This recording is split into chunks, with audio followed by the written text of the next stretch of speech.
We're just going to be dorking it up. Great. Red light special. Oh, it's already happening. Okay. Remember last week we opened one and then left it? Looks like they took it back. Should we do 9 or 11? I don't know. I see number 9 sitting there. What do you grab? You toss me 9. Was that okay. Number 9. Whew, guys, Number 9. You feel the pressure? I'm feeling pretty stressed out, man. I'm feeling tired. Maybe I'm a little stressed out too. Our brains have been working on the overtime.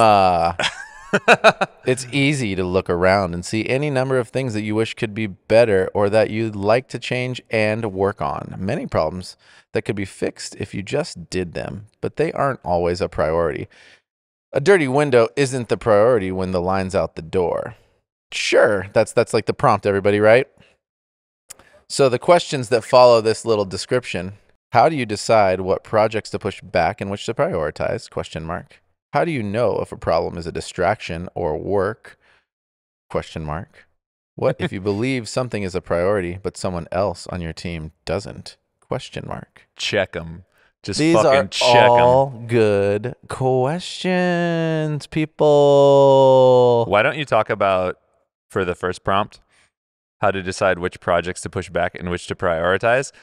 Take it out of project zone and take it into the cafe. Why don't you talk about guest coffee cafe for a Guests, then the sweet bean. Yeah, I mean, there's way. Okay, so we break this down in the context of what we do, right? We inspire connection, memorable experiences, hospitality. We talk about this a lot. So what we try to do is we prompt our team. What are we thinking about first? Well, we think about our guests, right?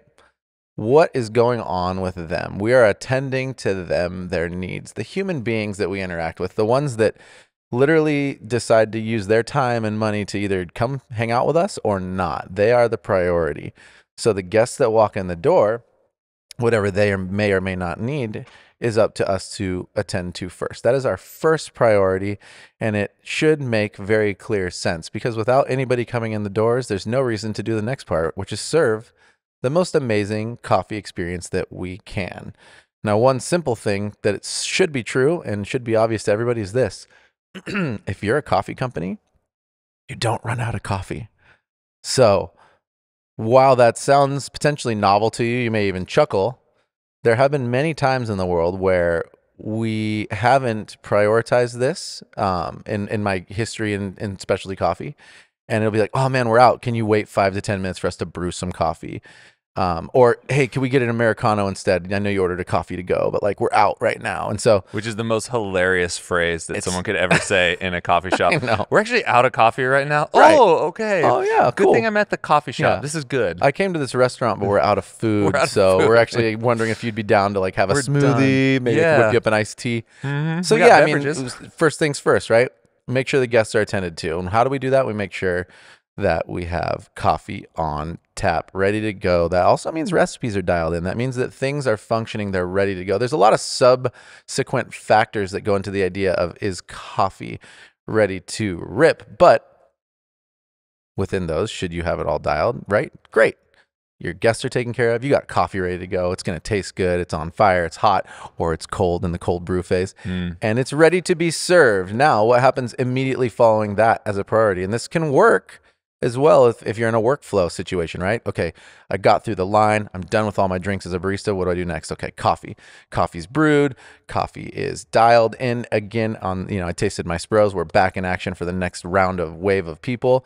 What's next? Look around the cafe. Now we're looking again, take it to the beginning, through the guest's eyes. How does my cafe work? And this is a great opportunity for you to span out, right? It's easy to be in your box in your little station. If you're a barista or you're on a concierge register station or wherever you may be, even if you're in a kitchen, you oftentimes just look at what's right in front of you. And that's great. That's a perfect thing to start. If you're cleaning while you're going, this could happen quickly. You organize, you wipe it off, you resituate it. But as soon as possible, look at what the guests might be looking at, which is most likely, first and foremost, not exactly that station that you look at most. It's most likely your seating areas, your trash, your bathroom, your condiment stands, maybe the windows, maybe the doors, from the windows to the walls, to the sweats and the balls, all of it. They're looking at all of the things that most likely, honestly, you're probably not. if you are in the zone and you're having a busy weekend. And that's okay. That's why we prompt you. Guests, coffee. Now look at the cafe. And please really look at the cafe.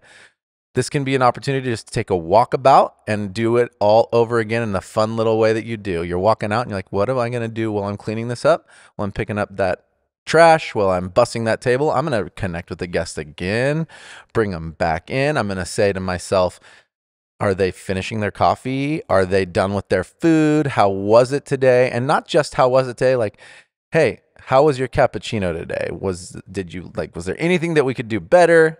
Did you enjoy it? What was your favorite part about it? Did you taste anything special?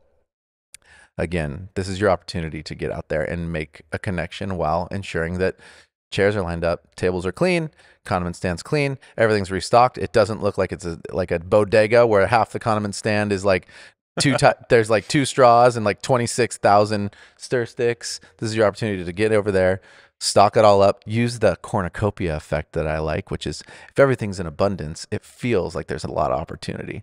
You can do this in your pastry cases as well, which is another part of the Guest Coffee Cafe. Booyah, kasha. That's one way to help yourself not even have to worry so much about like, what do I do next? But just know what it do. That was Out such here, an player. intense monologue. You're like talking so fast. That's amazing. I'm trying to save you all some time and You're effort. on one. That's how you do it right there. And that, you know what? Even if there's layers to what I just said, but even if you didn't go into layers of what I didn't speak about, you got yourself a pretty A+ model right there. Yeah. So Guest Coffee Cafe is a triage system that will prevent you from doing something stupid but well intentioned. Right? Yeah. So like in Wiser's first prompt, a dirty window isn't the priority when there's a line out the door. You don't want to have guests unattended to and have everybody cleaning the window. And that happens. You walk into a coffee shop, nobody says hi, no one's looking at you. Someone's making coffee. Someone else is cleaning the counter. Someone else is in the back of the house restocking something, and you're just standing at the register. Not the thinking, priority. Anybody want to help me? And the answer is no. I'd like to give you money for goods and services. Can we make this happen? What are you going to do? I'm And here for everybody goods and thinks they're services. working. You know, the person who's making coffee thinks he's doing a good job. The Yeah. person who's stocking in the back of the house thinks they're doing the right thing. The person cleaning the counter is like, I'm cleaning. I'm busting my ass over here, dog. But not in the right order. Take care of the guests first. Secondly, take care of the coffee. Third, check the cafe. You want to have them all done.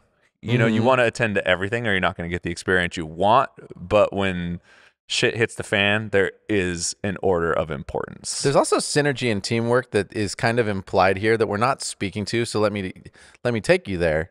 Call it a team of 3 or 4, right? When all of the 3 or 4 people make sure that guest experience is dialed in, they crush that out, right? Then they move to the coffee thing. This coffee thing shouldn't take a long time. When you get to the cafe as a team of 4 versus a team of 1, everything gets done quicker. And this sets you up on a path to success that starts the minute the minute the doors open and you're serving guests. Any job that you have, if everybody's working together on a common purpose, and this is a great triage system to help with that, yeah, you have yourself also the ability to get out of work closed, clean, operating beautifully without spending an extra hour and a half once the doors do close, which for you and I is a big reason we put this idea together in the first place. Is, you know, some people don't mind being like, cool, we're closed. Now I'm going to do this whole project and take 2 to 3 hours to like make it clean. But I didn't, you know, like we wanted to get out with our life. And at Cat and Cloud, we don't believe that you're supposed to just like spend all of your time at work. You're supposed to work well, crush it, and then get out of there and go enjoy your life. And this is an opportunity for everybody to spend, you know, the most ample time together as a team, but also spend the least amount of time at work, you know, and that's a fun thing. That's, you know, I guess it's an efficiency. Spending the least time at work is not the reason, but there's an efficiency to it. You don't need to be here for 2 hours after. So why would you be? Yeah, well, closing's just annoying. As much pride as I took in my closes, I never really enjoyed closing. And I kind of get the feeling just that task-based. most people don't. So getting a jump on it early, knocking it out. Plus, it's not really financially viable for a close to take 2 or 3 hours. That's also if you're true. looking at the like a whole cafe Yeah, model. strict metrics based. Yeah. This is a no bueno idea. Yeah, for sure. So I mean, that's just a straightforward in the cafe opportunity. Great. I mean, I think the when you're talking about, I mean, this applies everywhere. You know, it applies in your career, it applies in running a business, it applies in your life. You really have to know, I think, first, your metrics of success. What are you trying to get out of any given situation? You know, what's your goal? Right. And that could change at different times. So it's hard to contextualize. It's hard to say without an example. But I think, you know, at any given time, there are more things that could be improved upon than things that are going well. Sure. And then if you're thinking about it in terms of just strict strategy, you want to pick the project that gets you, that takes the biggest bite out of where you want to go. Keep going. It gives you, you can be really bizzle. You can be super bizzle. That's a rap You can term. be really busy nibbling away at these little teeny tiny projects. I mean, we did this quarter. We looked at the numbers and we said, okay, here's where we're at. Here's where our company's at culturally. Here's where our company's at financially. Here's what we're doing. Okay. Every year is an opportunity. Every day is really an opportunity, but it's nice to kind of take a break and say, okay, cool. What are we going to work on? And we did this exercise where we had paper stuck to the walls in here, and we gave everybody markers. You know, we prepped them ahead of time, and everybody write down something that you think would improve our business. And we had a list of probably close to 100 things. Right. All good ideas of, yeah, this would be positive. This would be positive. This would be positive. And then looked at those and everybody voted. And when we're voting, you know, we're seeing how much overlap there is. You know, are 5 people agreeing collecting the data on one thing? Yeah. And the way that we're making those decisions is what's going to get us closest to the goal that we've set as quickly as possible and without reinventing the wheel, which sometimes you need to, but you don't always need to. Yeah, I don't feel like reinventing the wheel is necessarily the thing that we've been speaking about that a lot. You know, so much of it comes back to basics. What I'm starting to think about a lot, right, is I guess in the way you try to prioritize, right, which you articulated well. Where are we trying to go?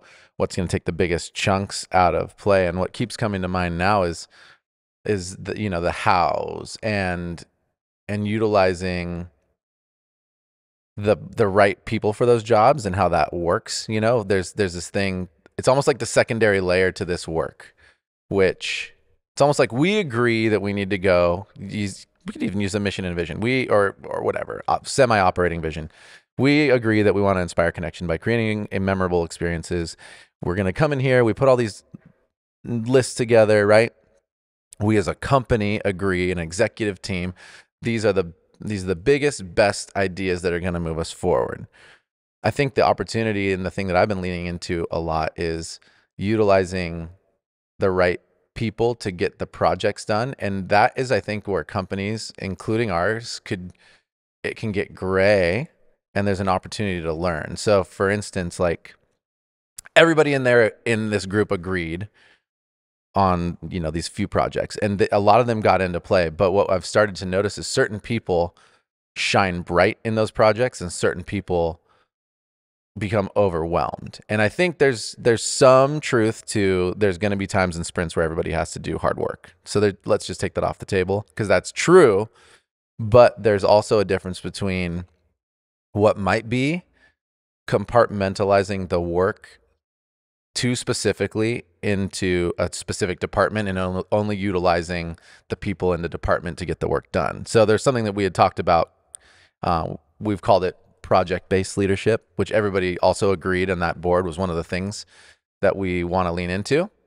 So for instance, everybody project-based leadership would maybe be Chris, Charles, and I as an example, all work in different departments. And within our departments, we have a few executive people who work with us, but that doesn't necessarily mean that we shouldn't be assisting in other people's departments based on our skill sets. And we've started this idea out, but we haven't leaned into it a shit ton. The way we have leaned into it has sort of been just some people picking up new roles and responsibilities temporarily. But it was almost out of need and like raising of the hand versus like looking at the company holistically, aside from you, Charles, and myself, right? Like the three of us were like, okay, we're going to take on these things. The rest kind of were like volunteer based and positional based for the most part. Yeah. And it wasn't necessarily like who would be best, because we also, we are new. So this is where I'm learning. And I think this is very fun for me. Maybe not for everybody, but for me, it's powerful. So then it's okay. Okay, sorry, I'm getting on and off the rails. But it's like you've agreed on something, and the priorities make sense. I think the next opportunity we have as companies is to look at who would be the best at helping with those projects, and even trying to get away from like where the people work before you dive in. So, that's kind of where I'm going, and that's where I think the projects might be more successful with the least amount of potential burnout. Yeah, who would you switch around, or what are make it real? Like throw a project out there and let's talk about it. Yeah, so I wouldn't necessarily try to go with like who's right, because that's a little bit unfair. I think what I might do, and by what I might do, what I would for sure do, is think about a couple things. One is like generalized team building, like figuring out the amount, like the team building strategies and the check-in strategies, and looking at who and whom, it could be a couple people, might be good at making sure that whatever projects are going, that they're checking in, right? So I'd like a project manager-esque, but somebody who is totally cool with across an entire company, just making sure that we're still moving forward. And that doesn't, in my opinion, necessarily have to be, a huge meeting. It can be like a couple people are doing that. There's also, if you're looking at departments that are in need of like systems creation, or looking at, problem solving in kind of like maybe an operational way, you might call it. But we might say, okay, this place, the roastery or the cafe, needs some systems created before we can start like implementing them, right? And recognizing that work. So maybe you'd pull somebody over and be like, okay, you are going to work with, even if it's two departments, you're going to work with the roastery and the cafe on creating these systems, or reinforcing these systems, and then looking at who might be the person who's going to be like, great, thank you, I have this system A to Z. I like to go check those boxes and get that shit done. And I think what, we kind of talked about this in a few episodes back with you and myself and trying to figure out our energy. There's certain people who are really good at coming up with the ideas, right? Even in this question, it's easy to look around and see any number of things that you wish could be better on, or that you'd like to change and work on. That's actually not true for everybody.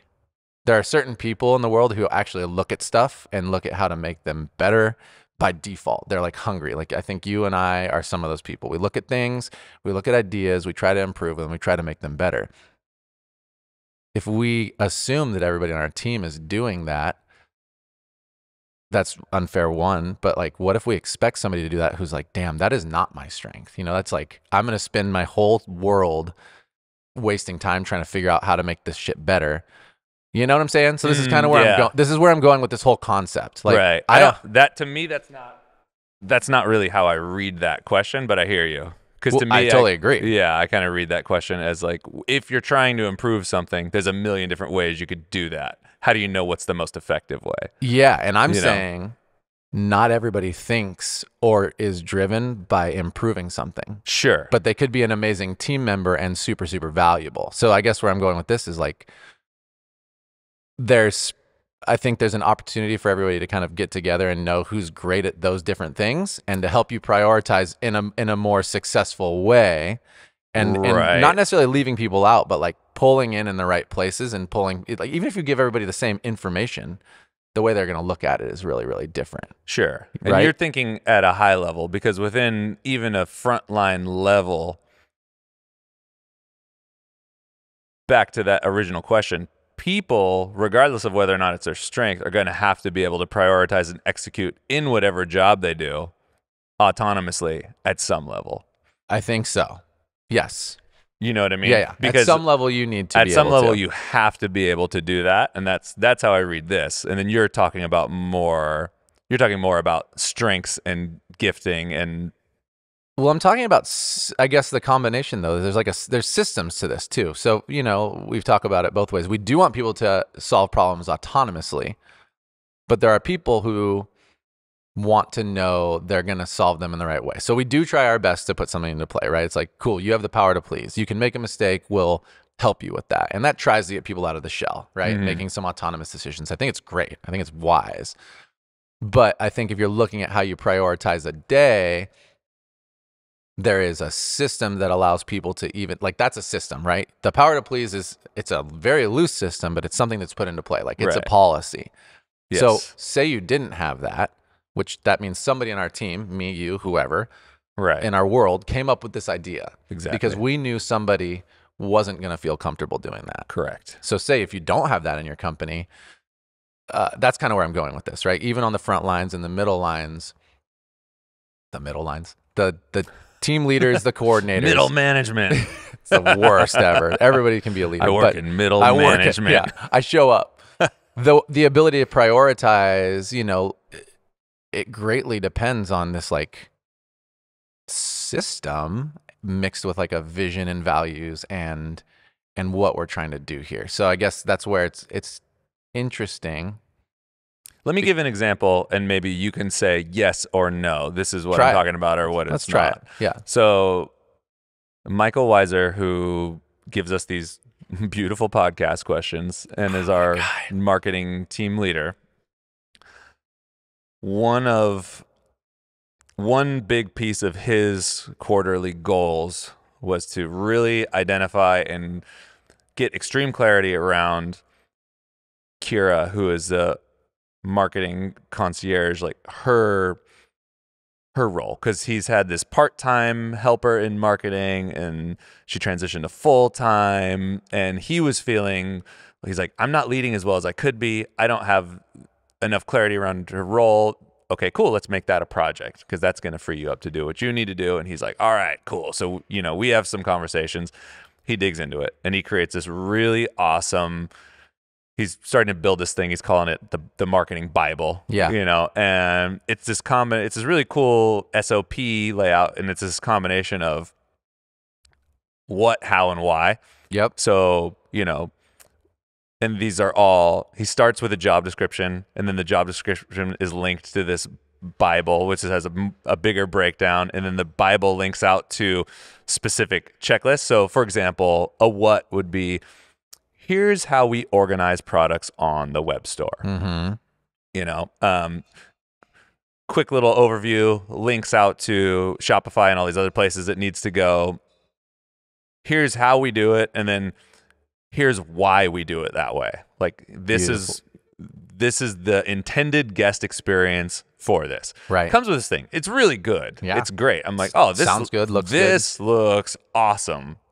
Good job. So that's happening. And then simultaneously, we're having some turnover in HR. So we're bringing someone else into this role, and the role itself is a new role. We don't have a ton of SOPs really dialed in, and the ones we do have aren't structured in any specific way. Right. So the person who's outgoing, as part of their last couple days, one of the things I said was like, hey, spend a couple hours with Weiser, and Weiser's job is to just kind of get a bead on where those SOPs are, see them, so he can then format them in the same way that he started formatting the marketing Bible. Yeah. So he's got a strength for this visual formatting and also chunking information and making it really user-friendly and beautiful at the same time. And that's the new Cat and Cloud format. Now, his job doesn't have anything to do with HR. Right. That's definitely not his place. He also doesn't have the title of, oh, you're the information organizer. He's the marketing team leader. Yeah. He just happens to be really good at this. And this is going to be a win for the whole company. So it's like, you're activated here. Boom. And so that's an example where you got project-based leadership assigned by kind of gifting Absolutely.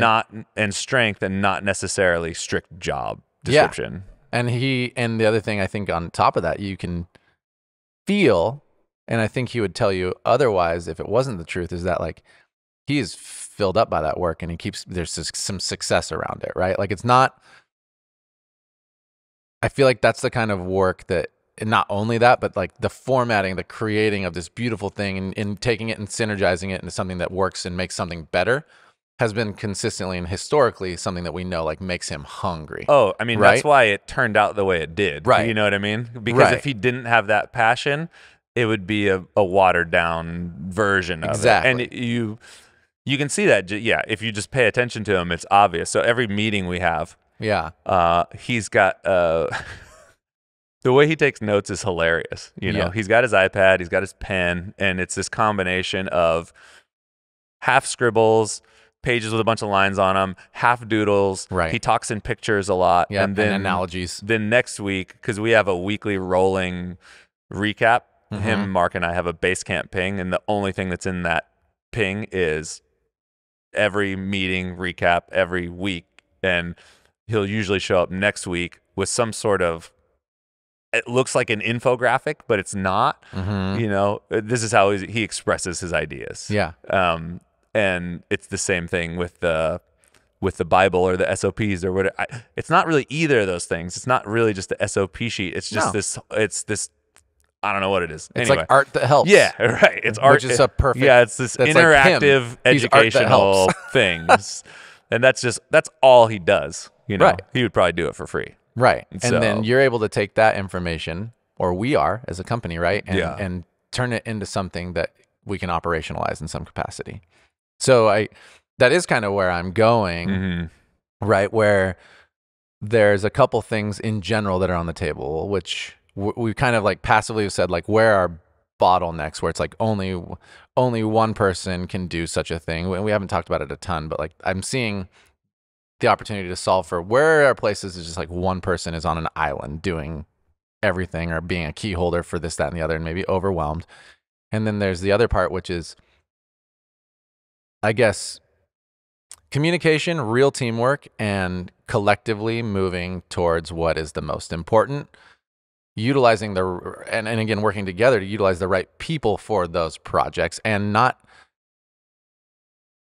There's this saying that I love, and also I'm starting to realize that it's maybe not the best for higher level leadership, and that's like, did you take it to Z? And here's what I mean by that. Like, there are too many levels where somebody can't actually take a project all the way to Z by themselves, but they can make sure that it's seen through, or we can make sure that it's seen through. And so I'm starting to wonder if you can kind of get sucked into this place where we don't finish projects because we're trying to get people to do like all of the implementations of work, right? Come up with an idea, figure out if the idea works and how it could or couldn't work, and then make sure that it's seen all the way to Z as a human being. And like, those are different stages of work and different mindsets that can be challenging. Like in a cafe where we came from, this makes total sense, right? If you do have a checkbox sort of project, A to Z is simple. But if you have A to Z, which is, we had to do this, but it's like start a company, right? A to Z. And say you're a single business owner and you're like, okay, A to Z, start a company.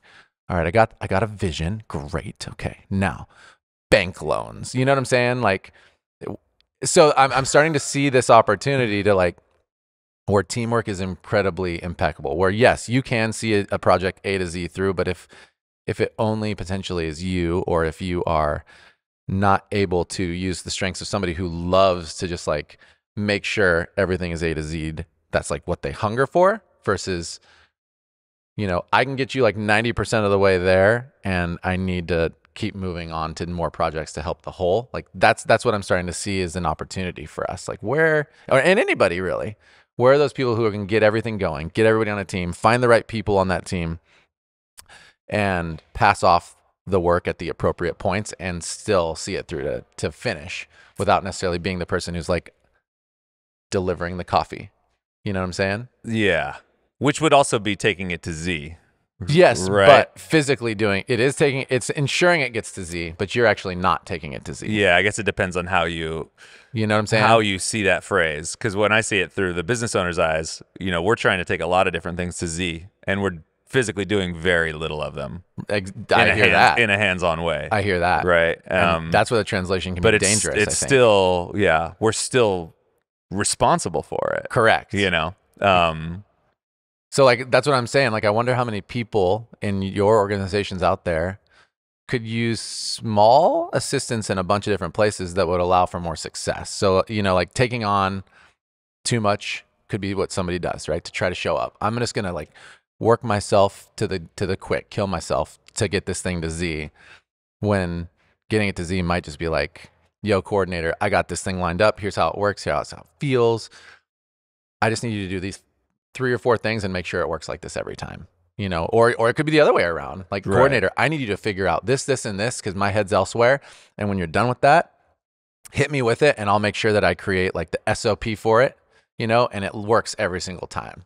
So I'm thinking about priorities in a unique way, because with a company like ours, we don't have the ability to just like pull on like a new person for a project, right? Like a big company might just call somebody and be like, cool, you're in charge of this kind of marketing, your digital marketing, and that's what you do, maybe. Because we don't have that, and our learning and consistent like evolution in all of our little phases, this has kind of been the hunger. It's like prioritizing to me does start with having an overarching vision, but then it comes down to us getting really good as a team and maybe knowing who might be best at what and seeing how balanced we are so that we can bounce off of each other and utilize each other.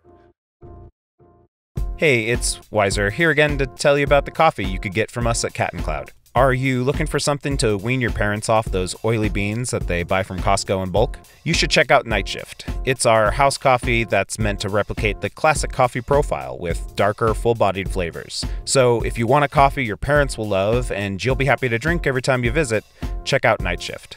How about getting a different coffee every time? Check out our coffee subscriptions, where every 2 weeks we offer a different single origin coffee from our menu, so that you can always be trying something new. You can set up your subscription to get coffee on whatever schedule you'd like. Or if you just want the same thing every time, we have that too, as you can get all of our house coffees on subscription as well. And speaking of parents, I have my dad on one. He's a local legend around the roastery, as every time a new bag of Night Shift shows up on his doorstep, he thinks it's magic. So be the hero we all know you are by upgrading your parents' coffee game. And check out subscriptions at catandcloud.com. Also, call your parents. Say hello. Yeah, I hear you. And then there's still the issue of prioritization within that.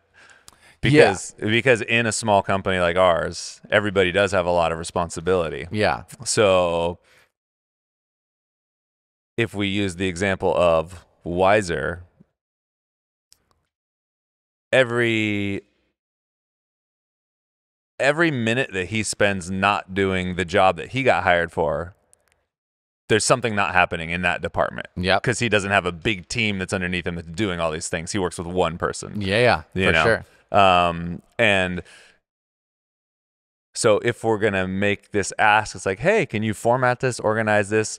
We got to make sure that the opportunity cost isn't super high. We got to make sure that, okay, this formatting and organizing, this foundational building is the right thing to do. Yeah. And that takes some of that thinking, and that takes stepping back and looking down the line where it's like, okay, cool. Yeah. You're not doing X, X, X, X, but we need the solid ground to start from. Right. Yep. And so then that conversation still has to happen. And for me, that's pretty, in this particular case, it made sense because I see the things that he's built in terms of that Bible. I'm like, oh, cool. Our whole company should be just run like this. Or our whole company should have resources that are built like this. Yes. Because that prevents some of those other things that you're talking about from happening, whether it's like, oh, we've talked, kind of one person does the onboarding, which is after orientation before you actually start. And that's kind of just, it was never necessarily supposed to be like that. It just kind of happened. Right? It just had there was this natural evolution of this is just the way it worked. And we need to have more information, more places, Yeah. more accessible to more people. I think several people could do onboarding, but several people can't do onboarding if they don't know where to go to get the information without that, one-on-one. We absolutely. could jump back in and then it's a whole situation. Yeah. Yeah. But it's cool. I've seen some of these things working pretty well too in a small scale, because so Thursdays when like Wiser and Mark are filming, there's this cool collaboration that we'll all get together, and Mark is the director of coffee, but he's also the wholesale partner program team leader. So he works with all the people that we sell coffee to, all of those businesses. And his day-to-day work is kind of, okay, cool, I want to make sure the partners are taken care of. So some of that's building relationships, some of that's just communicating, being a friend, asking what people need. We've got the project where we're trying to figure out some sort of way to better serve them. Then he's got his director of coffee duties, and then he's like filming videos. It's like, what? He doesn't know in the marketing department, but he's such a huge source of knowledge and experience with those things. Right. And it's like, you're the right person for this. And he's building his own skill too, in terms of being on camera. Yeah. So it's kind of cool to see that they're, Wiser's creating some stuff just for the partner program, some stuff that's external, and some stuff that's going to be internal facing. We've been kicking around these ideas, and that's pretty cool to see. It's kind of outside the scope of everyone's job, but inside the scope of what. Right. Like the overarching needs. Yeah. Or opportunities, maybe. Yeah, it's interesting. I mean, marketing's a weird one, because this is on a whole nother tangent, because marketing is everything. Yeah. And this literally. is, I talked to Wiser about this at all, to where it's like, marketing is everything that the company does. Yeah. All anything anybody can see or hear. Your department, or what's traditionally called a marketing department, really, when it's at its best, they're like reporters, where, hey, we're just sharing what's happening. We're not manufacturing something. This is just what we do. And so it's this big catch-all, because this podcast is marketing. The way our cafes look is marketing. The way our branding looks is marketing. The way our coffee is roasted is marketing. It's a whole, anyway, that's just like a little wormhole. It's real though. It is real. Yeah. So I think, like, what if you believe something is a priority, but someone else on your team doesn't? That's a lot of, what you might say is looking at the opportunity costs and kind of laying things out in such a way where it's like, what's preventing us from moving forward, or what are our opportunities to whatever, et cetera, et cetera. I don't even necessarily want to say level up. What are our opportunities to be better? What are our opportunities to whatever it could be? And that's not, I think it actually can be fairly easy if everybody's communicating. And this I think is something that's been on my mind too, is if we have a team or a few teams where we're looking at what's going on in our cafes and communicating, or in our company and communicating, in our departments and communicating, then we can see, and maybe this isn't everybody's gifting, but you can look at everything and say, hey, this actually over here needs to get solved ASAP because it's holding up our entire company or our entire cafe or our entire roasting operation. Like that is where it won't. Maybe it doesn't always matter if somebody on your team does or doesn't agree on it being the best priority. I think there's oftentimes a lot of logic to back, though, what decisions you might make. Like I think actually you can not even have to convince. I think you can get to a place where if you have the sound logic behind it and you have the understanding of the company's mission and values and what we're doing, there's an easy way to communicate most of these things to where somebody will be able to understand the direction. They might not like it, and that's different to me. Like liking it because of a passion or agreeing with it are two different things. And I'd almost argue that most of the time, if you've been intentional, if you're able to communicate, if you have actually not just rushed into a decision, that you could have that priority be pretty clear and understood by everybody. And then, yeah, whether they like it or not really is more, I think, what happens than.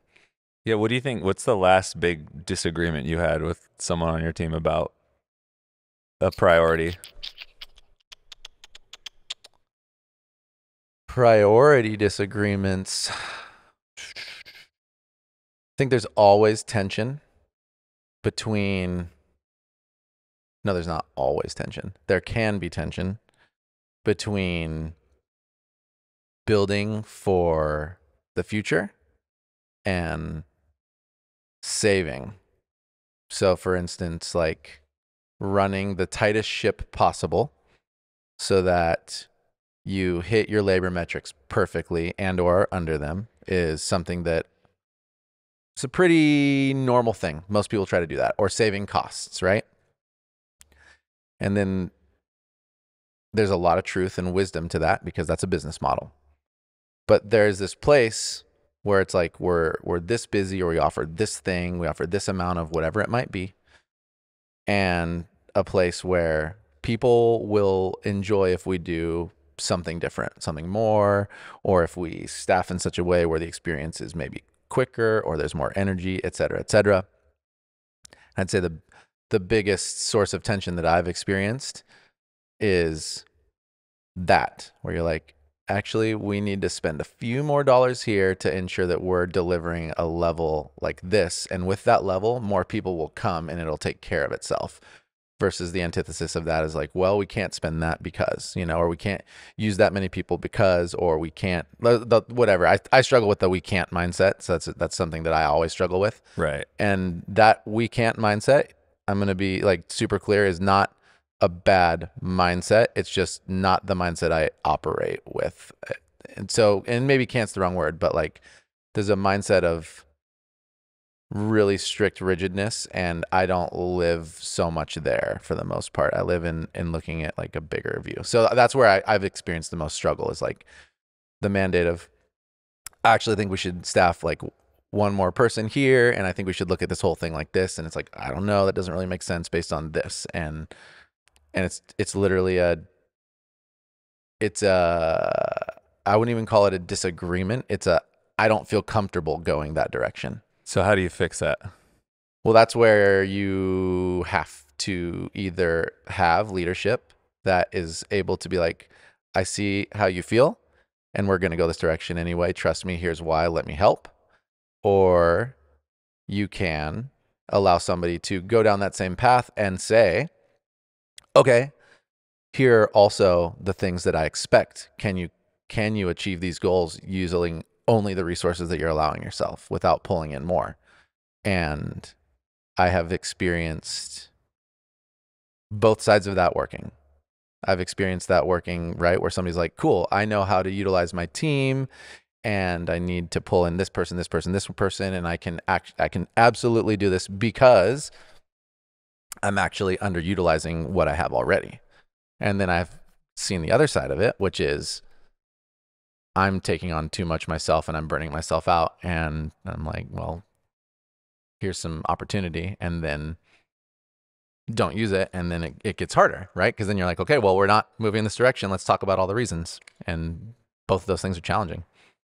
So you're saying if there's a stalemate, so to speak, like two people don't agree on the direction to go, you can run either play.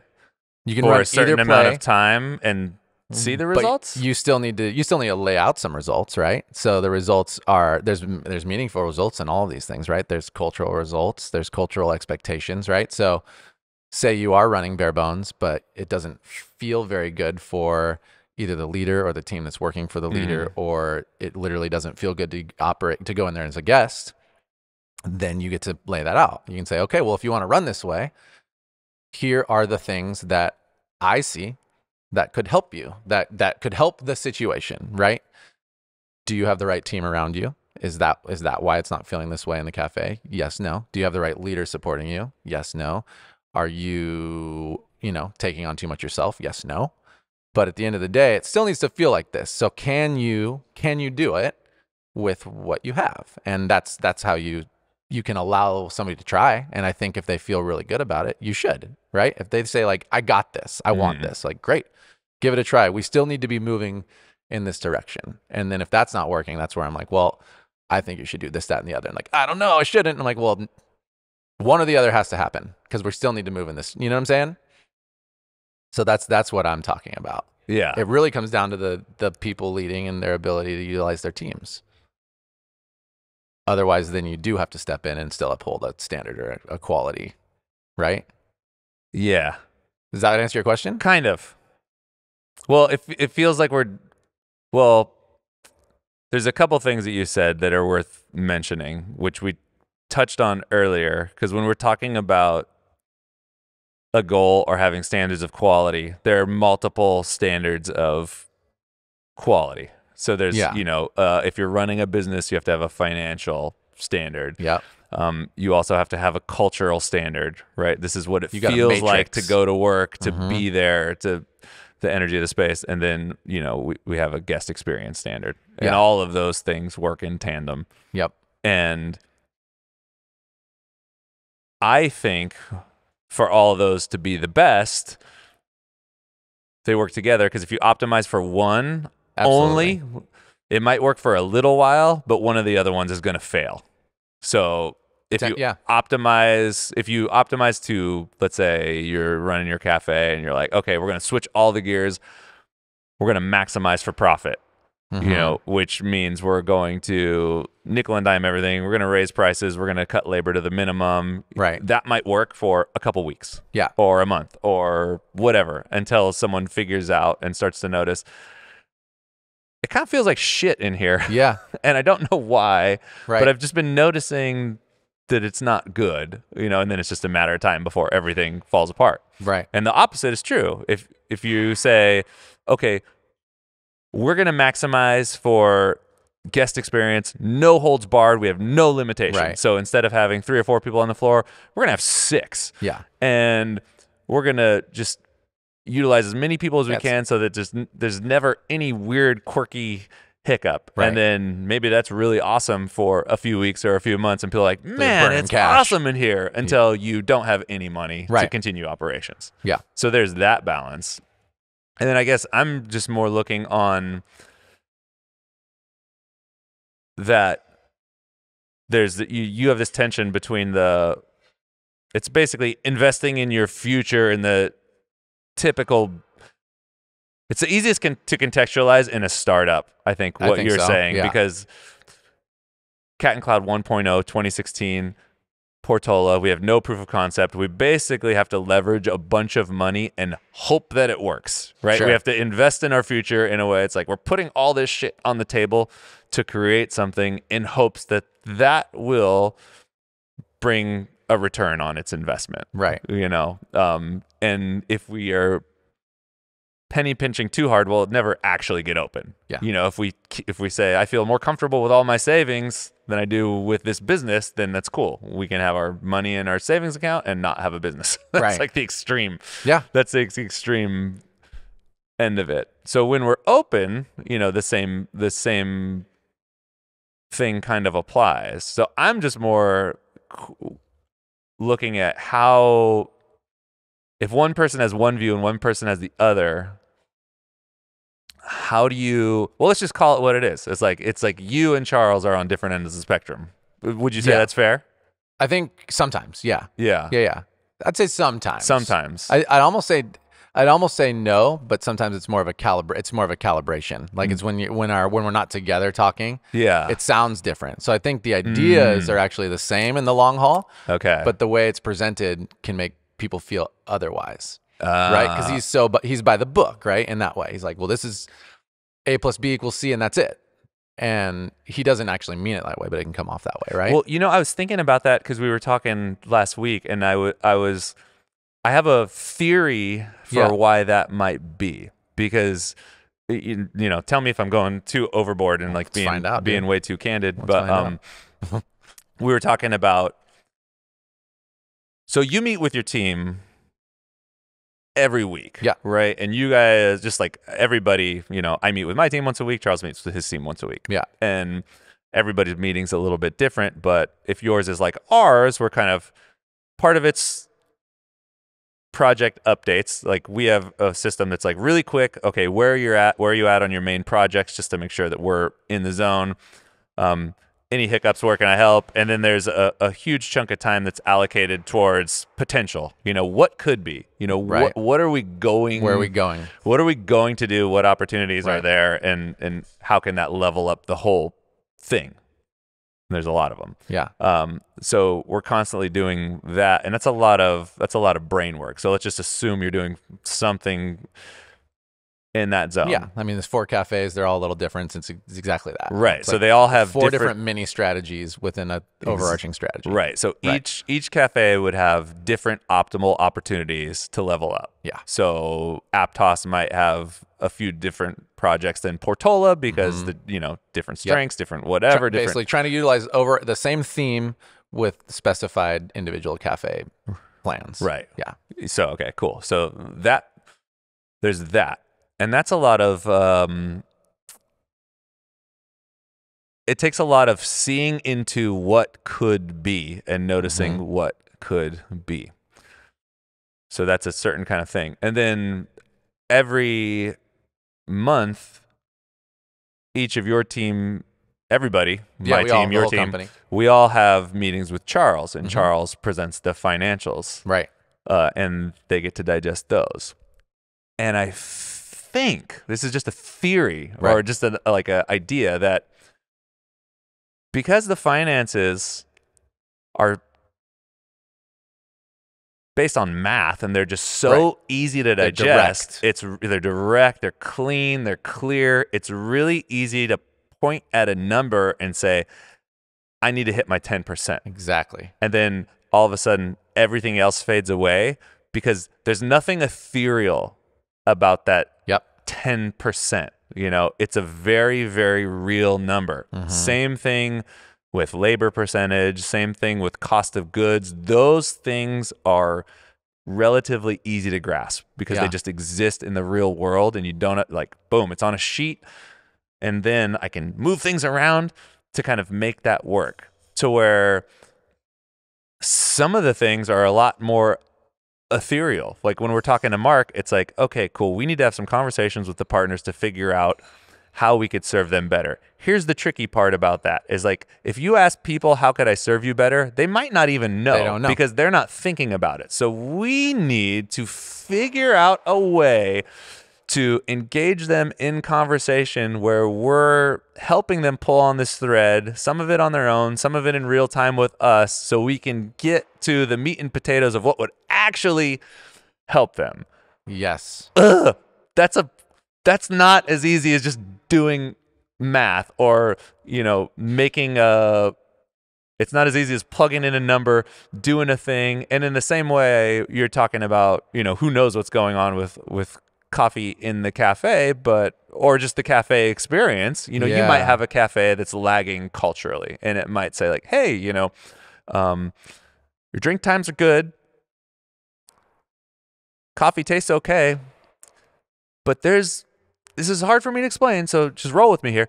There's an energy in the room that doesn't feel like Cat and Cloud energy. And when we're talking about energy, my perception, it's like a million little, almost imperceptible things that add up to this one thing, to where it's maybe, we got construction going on in here, just so you know. Just in case you need some clanking.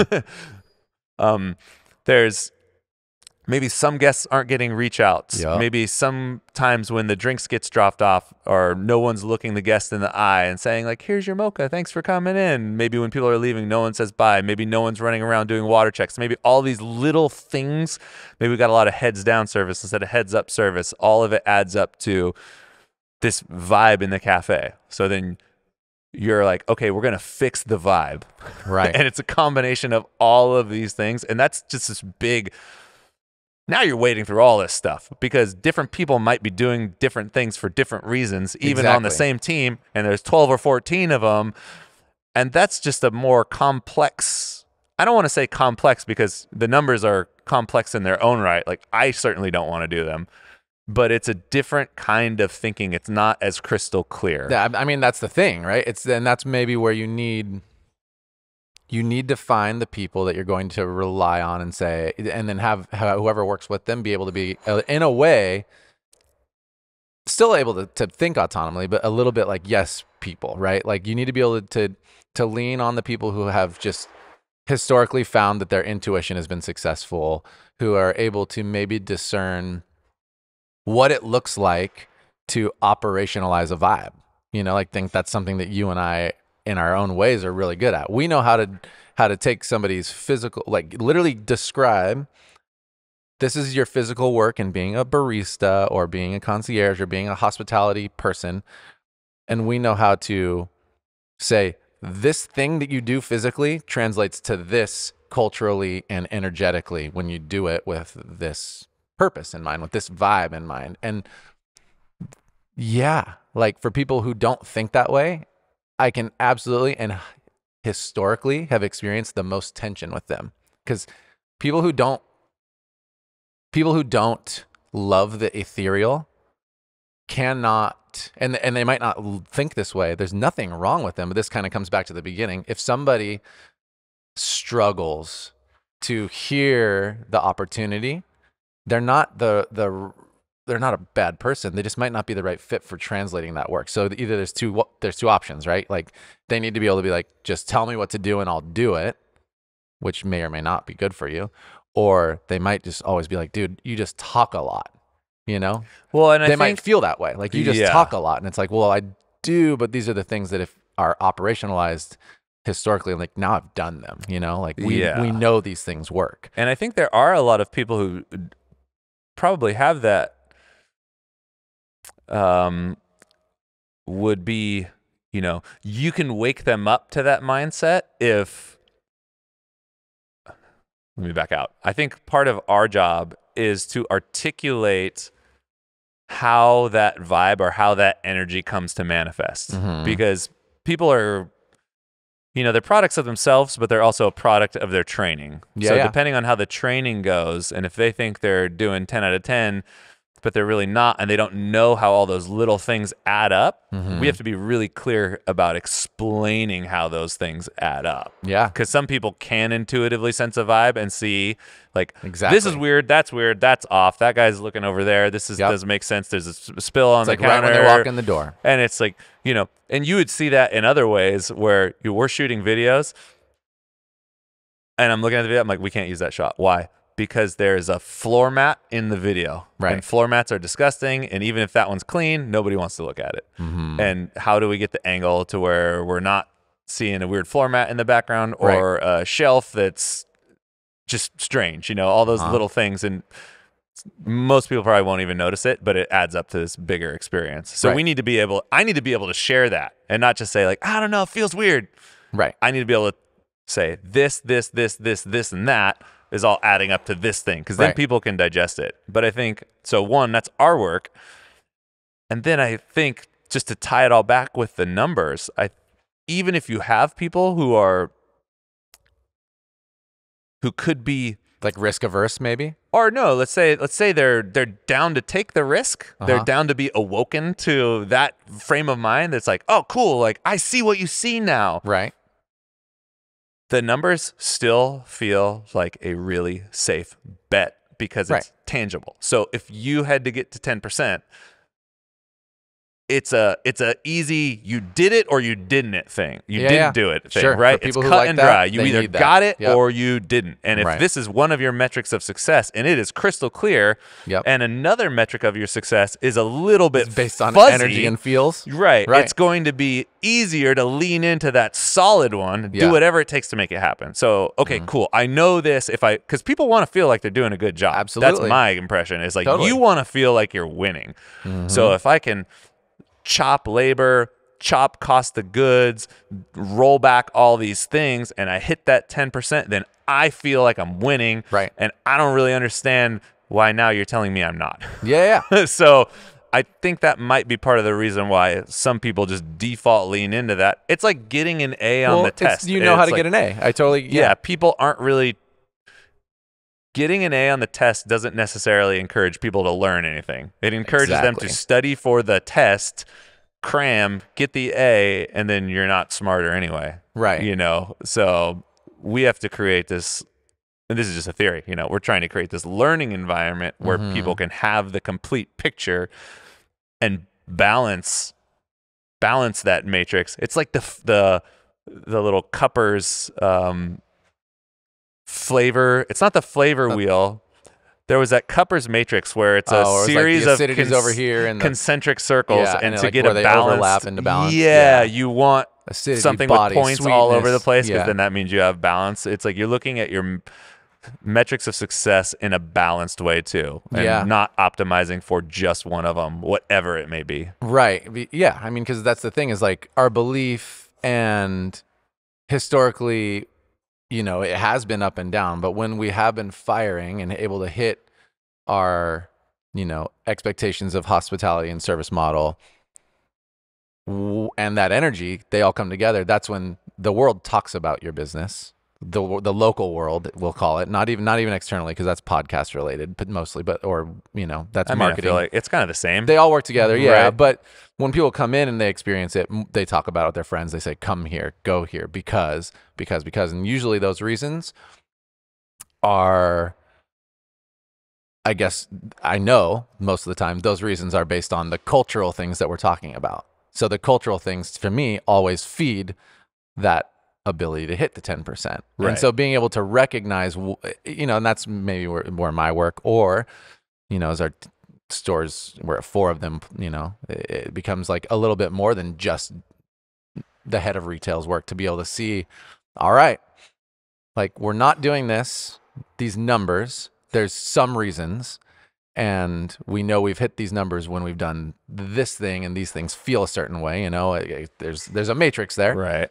We know that we've done our best when that matrix is heavily influenced by how we make everybody feel. And that stuff comes down again to the hospitality in the cafe, the quality of the coffee, the energy, and those things that, to your point, are more challenging for some people to grab. So I totally hear you. I think that's always kind of going to be the challenge.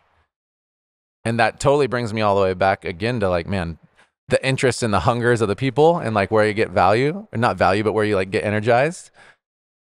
Cause I'm like, I don't know if they can hear it as loud as it sounds. No, I These don't think mics so. are pretty nice. Yeah. Cause when you were talking about like, ooh, how do you find out that whole wholesale thing? I'm like, that sounds like awesome work to me. Oh, it's like, the best thing ever. Yeah. but yeah. So this is kind of where I'm going, like where I started this whole thing at is like, man, I would love to have conversations with all of our wholesale partners. I love to talk to them and learn, because I think and believe, because of who I am and what I'm interested in. And this is maybe what my gifting is, and probably yours too, but it's like, I would be able to pick up on the threads that they're talking about and translate that into the physical work that our company does. And Mark can probably do that too. Maybe Gene can do that too, but you know, like people, if we took everybody's names out of it and I was just like me and these things that I'm hearing about, right? I'm like, oh, I know I could make something successful out of that, and it would make me excited and hungry. Yeah. Whereas like what's intimidating and hard for me is I'm like, okay, I can take these through lines to these cafes, but now it's 4 different ones, and it's 4 different approaches, and it's really great. But at the same time, there is physically no ability for me to be able to make sure at all 4 of these cafes, these are happening. Like I can't go, like it's literally overwhelming. It makes me freak out. And I don't have to, by the way, but to think about, okay, I'm going to go stand in Abbott and like make sure that these 2 leaders are leading it like this. And then I'm going to do it in Portola, and then in Swift Street, and then in Aptos. And it shouldn't just be my job as a founder, head of retail, to do all of that by myself, but in the idea of looking at work in that way, the way I described that second part absolutely would like not be a success. Whereas if I were to connect with everybody, kind of look at it and have these, which we had a great meeting last week with our leadership team, was let's talk about these concepts and have you feedback like how you feel like it's going. And then I can calibrate how I feel about it. And you can take those things and go, like I said, take them to Z in your cafes. We're kind of calibrating, we're learning together, we're growing together. In the same way, I guess you're talking about it with your team. Well, that's, yeah. And it's just talking about those things and how you might activate, you know, and how you might find energy in your work. Right. Because it sounds like, well, it's almost exactly the same thing. Because in terms of what we're doing with the partners is what you would have the opportunity to do with your cafes. Because when we're engaging the partners, it's like, imagine that one of the partners was just a Cat and Cloud cafe. Like, things aren't all we know, all a lot of the partners know, and no one's complaining or anything, but any business owner has a certain number of things that aren't going as well as I wish they would. Sure. There's some things that are left on the table. So we're trying to have conversations to tease those out in the same way that you could have conversations with your teams in order to tease those out. And once we kind of start building these resources, I have no connection to those people. I'm maybe half of them never going to ever go to their store.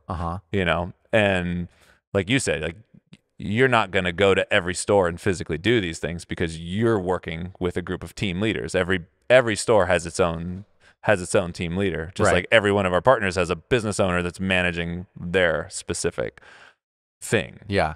So we're even a little bit more disconnected in that we go through the process and then hope that people actually want to do the work enough to do it. And we need that. That's what we need, is like a squad and a team, is people who do want to do that work. Yeah. And then the way, this is a bigger topic, but we've chosen, we're not doing it with all the partners. Right. There's a certain group of core partners that we're piloting Starting this with. Nice piloting. Yeah. So, because you wouldn't think that you had an enrollment problem here. You would assume that everybody here would be on board in our 4 cafes to really be excited and charged up to do what we want to do. Yeah, and to the leadership team's credit, it is, in my opinion, like some of the best it's ever been. Right. And that is great. Yeah. It's you're always managing that, right, and the balance of everything else we just talked about. Like budget management, continuing to grow. It's that managing combination of making sure there's passion, confidence, and excitement around the work, not fear that it's not going to work. When you're back and forth, right? You're like, oh, I'm not getting an A because I didn't hit this thing perfect, and it's like, I get it, and also like, we can't be afraid of not getting an A right now. We need to like keep, little chips consistently, and that's fun, and it can be engaging as well and entertaining. Yeah. But you manage that, that morale building. Yeah. I wonder if maybe confidence. A good way to, how, when you do those 5 senses things, do they get a score? They were going to get a full score. I actually took a score away. So what I did is I set it up, and I'm like, we have doesn't meet expectations, right?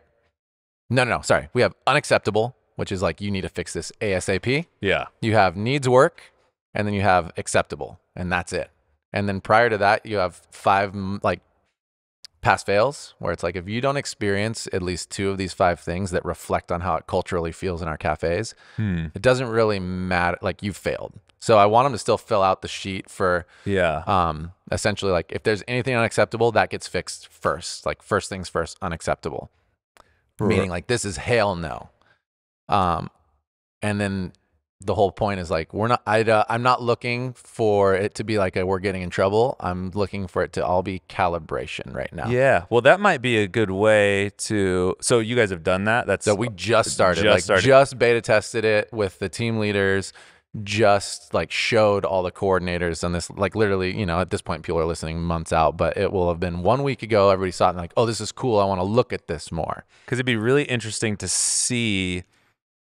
Okay, it'd be really interesting to do the financial review and the cultural review together, that'd be fun. And look at what are the correlation between the 2 things, right? And then you kind of erase the fuzziness from your side of the equation, where it's people can see their financial score, even though it's not ABC, pass, fail, whatever. If they're trying to hit 10 and they're hitting 1, they know that's a problem. Mm-hmm. So now you have you have a rating system to where they can see like, okay, cool, I got an unacceptable. Yep. Not that you're doing this to punish them or to like light a fire under anyone's ass, but that will have an effect on someone. Uh-huh. You know, seeing. Yeah, they're going to see it. It affects someone more probably than you just saying, this could happen. We could do this. This might be a thing. Exactly. This might be a thing. It's like, hey, okay, so here's your score. Yep. It's unacceptable. Yeah. And here are the 15 reasons why, Mm-hmm. you know, because the specificity is important. That combined with the financial snapshot, and that might prevent people from skewing towards the numbers because it feels more tangible. Because now this is just as tangible as that. It's like, damn, dude, I didn't meet the mark. Like now I have to manage the matrix, not just try to optimize for one thing. Right. Because we agree that it's like, hey, money follows the culture. Yeah. You know what I mean? And focusing only on money doesn't create good culture. No. You know, it's You gotta not be able this to play with two-way both. thing, Yeah. right? You know, You got to be able to play. so that would be a really cool thing to do. You know, maybe it's not just a financial review. Maybe it's just the overall departmental health review. Maybe we evolve to that. Here's your health checkup. Right. Okay, cool. Here's what the numbers are saying. Here's your project wrap up, and here's the cultural impact of it. And boom, here's your total score. Yeah. And then now we can go forward and say, oh, okay. Like, here's what we're doing for next month. Right. And Yeah. then that also prevents this other thing that you were talking about is like they have the meeting with Charles alone. They have your meetings alone. And then there's this In maybe between. not gap between the way you and Charles see things, but the way that certain people are perceiving Right, the they're way picking you're up what we're seeing laying down in things, different ways. Right? Yeah. So they're like being pulled in these different directions that aren't necessarily even real, Mm-hmm. but having everybody together would be ultimate clarification. Yeah. Right? Everything's on the table the whole time. It feels like we're moving in what could be the perfect direction for that. 'Cause Yeah. that has been what's really helpful about the five senses approach, and that, you know, so far very enjoyable, even in its beta sense, even though it could be refined more. I was like, this is helpful. Yeah. You know, there's stuff to look at.